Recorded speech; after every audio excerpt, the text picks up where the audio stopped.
Sir నమస్కారం sir. నమస్తే అండి.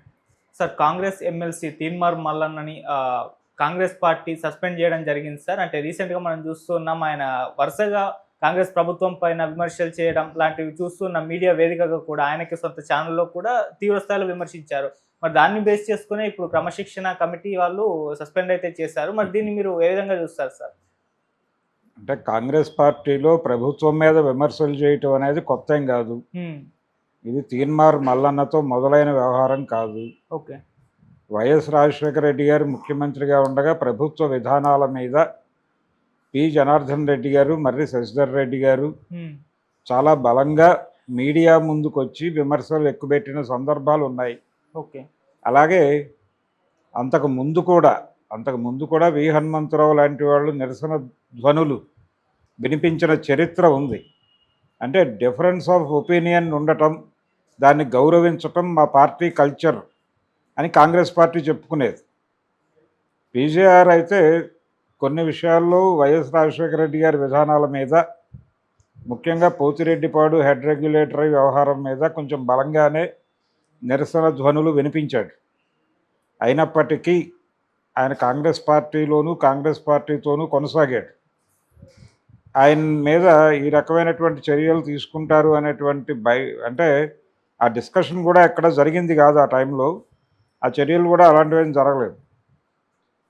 కాంగ్రెస్ పార్టీలో అంతర్గత ప్రజాస్వామ్యం ఎక్కువ అనే ఒక అభిప్రాయం ఉంది ప్రజల్లో. ఈ అంతర్గత ప్రజాస్వామ్యం వలనే మేము ఇలాంటివేవి పట్టించుకోము అని చెప్పేవాళ్ళు వాళ్ళు. అంటే ఎప్పుడైనా సరే కాంగ్రెస్ పార్టీలో మొత్తం పార్టీ ఏకాభిప్రాయంతో ఉంది అని అనలేము. చాలా సందర్భాల్లో పీసీసీ ప్రెసిడెంట్, అది ప్రతిపక్షంలో ఉన్నప్పుడు పీసీసీ ప్రెసిడెంట్ గారి అభిప్రాయాలకు భిన్నమైన అభిప్రాయాలు కొంతమంది ఎమ్మెల్యేలు, ఎంపీలు వ్యక్తం చేసిన సందర్భాలు కూడా అనేకం ఉన్నాయి. అలాగే ఈ మధ్య కాలంలో అంటే ఆంధ్రప్రదేశ్ వ్యవహారానికి వస్తే ఆంధ్రరత్న భవన్లోనే ప్రెస్ మీట్ పెట్టి పీసీసీ ప్రెసిడెంట్ మీద విమర్శలు చేయటం అనేది చూసాం మనం. ఇలాంటివి జరుగుతాయి. శుంకర పద్మశ్రీ గారు ఆంధ్రరత్న భవన్లోకే మీడియాని పిలిచి షర్మిల గారి మీద విమర్శలు చేశారు. అయినప్పటికీ ఆవిడనేమి పార్టీ నుంచి పంపించేయటం లాంటివి ఏం జరగల. అదేమిటి అంటే అంతర్గత ప్రజాస్వామ్యం, మేము విమర్శల్ని స్వాగతిస్తాం అని చెప్పుకునేది కాంగ్రెస్ పార్టీ. ఇది కల్చర్ మొదటి నుంచి ఉంది.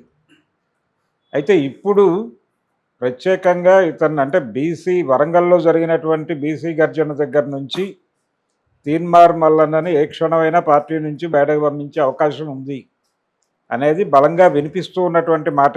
ఇది చర్య ఈరోజు కనిపించింది, కానీ ఈ చర్య ఉంటుందా ఉండదా అనే దాని మీద డిస్కషన్ నడుస్తూనే ఉంది.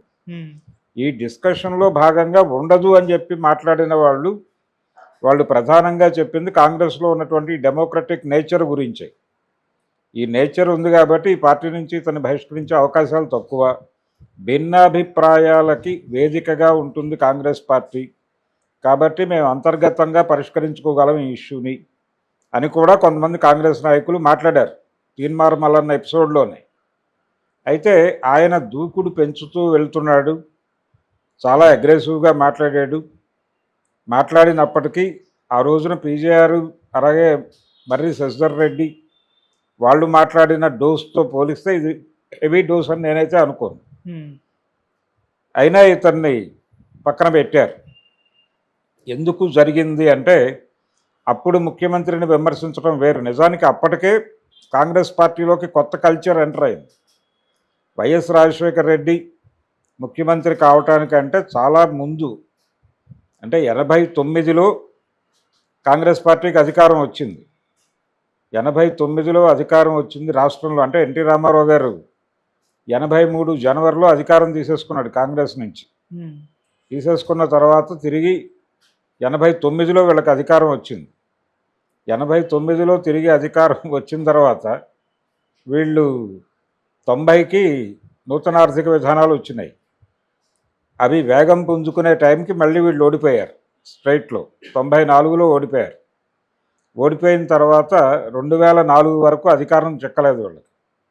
2004లో వైఎస్ రాజశేఖర రెడ్డి గెలిచాడు. అప్పటికే కాంగ్రెస్ పార్టీలో ఒక పద్ధతి ప్రవేశించింది. అది ఫ్రాంచైజీ మోడల్. ఈ ఫ్రాంచైజీ మోడల్ వల్లనే వైఎస్ ముఖ్యమంత్రి కాగలిగాడు ఆ రోజున. అంటే నేను చూసుకుంటాను, ఇదంతా నాకు అప్పచెప్పేయండి, మీకేం కావాలో అవి నేను డెలివరీ చేసేస్తాను, ఇక్కడ వ్యవహారాలని నేనే చక్కదిద్దుతాను అనేటువంటి ఒక ఫ్రాంచైజీ మోడల్లోకి తీసుకొచ్చారు పార్టీని. ఈ ఫ్రాంచైజీ మోడలే ఇంప్లిమెంట్ అవుతోంది. అందులో భాగంగానే ఇప్పుడు ఆ ఫ్రాంచైజీ మోడల్ అమలవుతున్నటువంటి రోజుల్లోనే పీజీఆర్ లాంటి వాళ్ళు నిరసన గళాలు వినిపించినప్పటికీ వాళ్ళ మీద చర్యలు తీసుకోవడానికి ఆయన కొంచెం మొహమాట పడ్డాడు.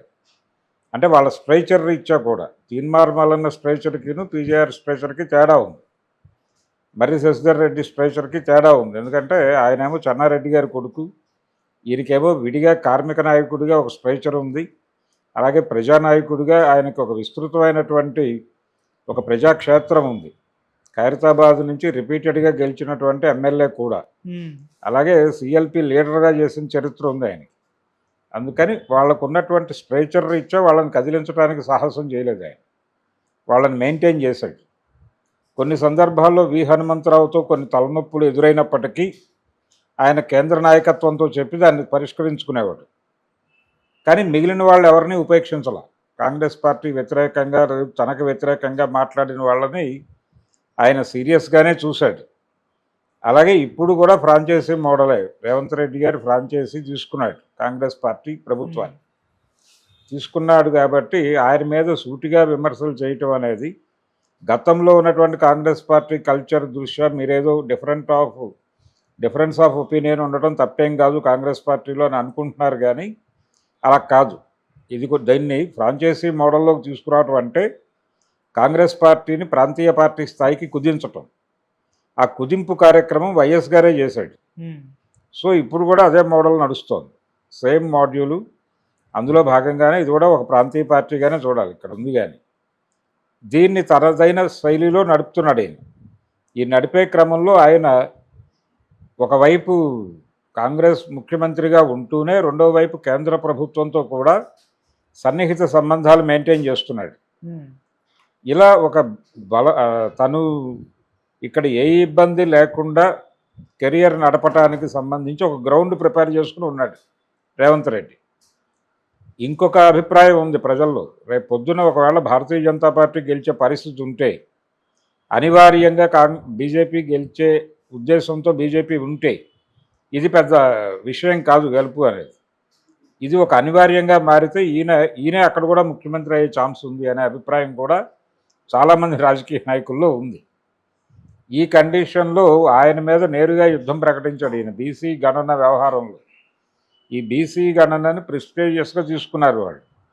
వీళ్ళేమో అది ప్రాపర్గా జరగలేదని దాని మీద చాలా విమర్శలు చేస్తూ మీటింగ్ పెట్టారు వరంగల్లో.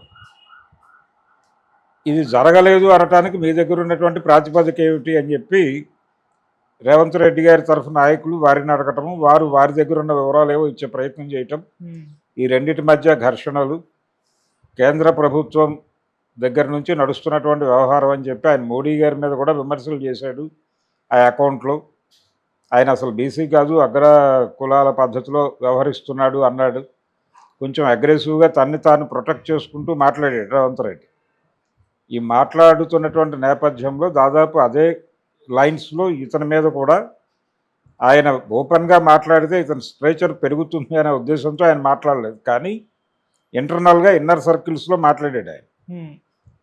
మాట్లాడి ఇది హెడేక్ అనే అభిప్రాయంతో ఉండటం వలన ఇప్పుడు ఈ కమిటీ చర్యలు తీసుకుని వారిని, అంటే ముందు యాక్చువల్గా షోకాజ్ నోటీస్ ఇవ్వాలి, మీరు అలా ఎందుకు వ్యవహరించారు దానికి సంబంధించిన వివరణ ఇవ్వండి అని. ఆ వివరణ వచ్చిన తర్వాత చర్యలు తీసుకోవాలి. ఇచ్చారు. అదంతా ప్రొసీజర్ అయిపోయింది. ఆయన తన ఆర్గ్యుమెంట్ నుంచి వెనక్కి వెళ్ళాల, అక్కడే నిలబడి ఉన్నప్పుడు అనివార్యంగా వీళ్ళు చర్యలు తీసుకున్నారు. దీని మీద అతను ఎలా రియాక్ట్ అవుతాడు, అతని ఫ్యూచర్ ఏమిటి అనేది, అంటే అతను ఏ పార్టీలోకి వెడతాడు అనేది ఇప్పుడు ఒక చర్చ. బీజేపీలోకి వెళ్తాడా అంటే బీజేపీలోకి ఇతన్ని తీసుకుంటారా అనేది ఒకటి. ఈటెల రాజేందర్తో ఇతనికి గుడ్ రిలేషన్స్ ఉన్నాయి, అది మాత్రమే సరిపోతుందా? రేవంత్ రెడ్డి కూడా రిలేషన్స్ ఉన్నాయి కాబట్టి ఇదే స్ట్రగుల్ అక్కడ కూడా చేయాల్సి వస్తుంది. అంటే తను పొలిటికల్గా ఎదగాలి అనేటువంటి ఒక ప్రోగ్రాంలో ఉన్నాడు. ఆ ప్రోగ్రాంలో భాగంగా ఈ ఈ యుద్ధాన్ని తన కెరియర్కి ఏదైనా ఉపయోగపడే పద్ధతిలో మలుచుకోవటం అనేది ఇప్పుడు తీన్మార్ మల్లన్న ముందున్నటువంటి సవాల్. దాన్ని ఈ అవకాశాన్ని ప్రాపర్గా వినియోగించుకోగలిగితేనే భవిష్యత్తు ఉంటుంది. లేకపోతే ఏదో చూసి ఎవరి మీదో తిరుగుబాటు చేసి తర్వాత రాజకీయ జీవితం లేకుండా చేసుకున్నటువంటి నాయకులు కొంతమంది ఉన్నారు. అది నెల్లూరు సీనయ్య కావచ్చు, లేకపోతే నాదెండ్ల భాస్కర్రావు కావచ్చు, ఇలాంటి కొన్ని రోల్ మోడల్స్ ఉన్నాయి మనకి. అందుకని అలా అయిపోకుండా ఏదో తిరుగుబాటు చేశారు అనేది, అంటే తిరుగుబాటు చేశారు అన్నట్టు కాకుండా ఈ తిరుగుబాటు మోటోని బలంగా స్థిరపడి ఏదో పార్టీలోకి తను వెళ్ళటం కాదు, తనని ఏదో ఒక పార్టీ ఎమర్జీ చేసుకోవాల్సిన అవసరం ఉంది అని గుర్తించాలి. ఆ గుర్తించడానికి వీళ్ళు చేయవలసింది ఏంటంటే, ఆ వరంగల్ సభ నుంచి మాకున్న ఓట్ బ్యాంక్ని మేము ప్రభావితం చేయగలము, దీన్ని విస్తృతం చేసుకోగలము అనేటువంటి ఒక భయాన్ని పార్లమెంటరీ పార్టీల్లో కలిగించగలగాలి. అది కలిగించగలిగితే ఆయన స్కీమ్ వర్కౌట్ అవుతుంది. అది ఎక్కడ బెడిసి కొట్టినా పొలిటికల్గా ఇది పెద్ద ప్రమాదంగా మారుతుంది. ఈరోజు తీసుకున్నటువంటి నిర్ణయం ఆయన రాజకీయ జీవితానికి సమాధి కూడా కావచ్చు. అది అలా కాకుండా ఆల్రెడీ ఒక ఆల్టర్నేటివ్ మెకానిజం ఏదో ఉంది అతనికి. ఆ మెకానిజం ఉండటం వల్లే వీళ్ళ షోకాజ్ నోటీసులకి వాటికి అతను ఖాతరు చేయలే. ఓకే, ఖాతరు చేయలేదంటే అతనికి ఒక ఆల్టర్నేటివ్ మిషన్ ఉంది. ఆ మిషన్ ఇంకో పార్టీలో చేరటం ద్వారా ఉందా, లేకపోతే తన బలాన్ని ప్రదర్శించటం ద్వారా నా అవసరం మీకుంది అనేటువంటి అభిప్రాయం పార్టీల్లో కలిగించి వాళ్ళ దగ్గర నుంచి పిలుపు వచ్చేలా చేసుకోవటం, అది ప్రాపర్ వే. ఆ ప్రాపర్ వే బిల్డ్ చేసుకోవటానికి తీన్మార్ మల్లన్న ఎటువంటి యాక్టివిటీలోకి వస్తాడు అనేది చూడాలి. ఒక రకంగా అతను నోరున్న మనిషి. నోరున్న వాళ్ళు బయటకు వెళ్ళిపోతే చాలా ప్రమాదాలు జరుగుతాయి. అంటే వాళ్ళు చాలా విషయాలు ఓపెన్గా ఎక్కడో చోట మాట్లాడతారు, అవుట్ స్పోకెన్ కాబట్టి. అయితే వాళ్ళ మీద స్టాంప్ వేయాలి, వీళ్ళు స్వార్థపరులు, వీళ్ళు తమ స్వార్థం కోసం మాట్లాడతారు తప్ప దానిలో కంటెంట్ ఉండదు, దాన్ని పట్టించుకోవద్దు అని వాళ్ళ క్యారెక్టర్ మీద కొంత ప్రజల్లో ఒక తక్కువ అభిప్రాయం కలిగించగలగాలి. ఆ ప్రోగ్రాం ఆల్రెడీ రేవంత్ రెడ్డి గారు మొదలుపెట్టి చేసేస్తున్నాడు విజయవంతంగా. ఆయనకు సంబంధించిన దళాలు రంగంలోకి దిగి వివిధ యూట్యూబ్ ఛానల్స్లో కూర్చుని తీన్మార్ మల్లన్న మీద ఒక, అంటే ఆయన స్వార్థపర రాజకీయ వ్యూహాలతో తనని తాను ఎక్కువ ఊహించుకుని ఈ రకంగా వ్యవహరిస్తున్నాడు అని అభిప్రాయాన్ని ప్రజల్లోకి పంపజేసే ప్రోగ్రాం ఒకటి మొదలైపోయింది. సో ఇక్కడ వీళ్ళు యుద్ధం ఓపెన్ చేశారు, ఆయన యుద్ధం ఓపెన్ చేశాడు. ఎవరు గెలుస్తారు అనేది చూడాలి. ఓకే, ఇది పార్లమెంటరీ రాజకీయాల్లో పై ఎత్తుకు సంబంధించిన ఒక విచిత్రమైన యుద్ధం. అది ఎవరు గెలుస్తారు అనేది మళ్ళీ ఎన్నికల టైంకి కానీ క్లారిటీ రాదు. Okay sir.